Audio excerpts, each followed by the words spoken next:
Cette vidéo traite de la création d'un enlèvement. Nous examinerons les paramètres dans une autre vidéo. J'ai créé ici un panneau d'acier que j'ai laissé dépasser d'1 millimètre en haut. Ce décalage n'est habituellement pas nécessaire, mais je l'ai créé pour que l'on puisse mieux voir la platine acier, étant donné qu'aucun usinage n'a encore été créé. Je peux bien sûr appeler la fonction depuis les menus sous usinage, enture, enlèvement. Il me faudrait alors choisir la barre concernée, puis spécifier la surface d'enlèvement.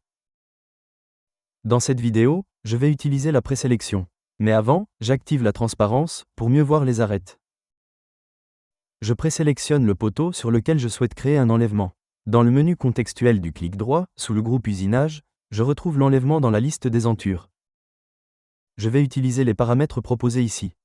J'ai préalablement défini un jeu de 5 mm sur les 4 côtés pour que l'enlèvement créé soit bien visible.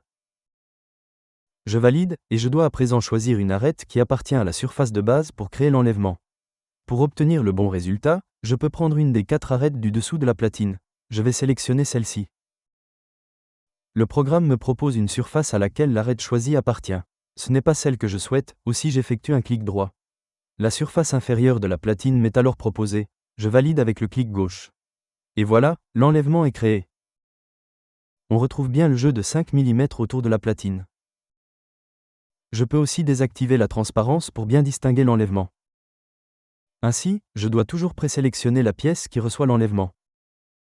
Il n'y a pas de fonction de groupe, car nous devons justement sélectionner l'arête d'un autre composant spécifique, et cette arête ainsi que les faces qui y sont rattachées ne peuvent pas créer d'enlèvement dans un autre composant.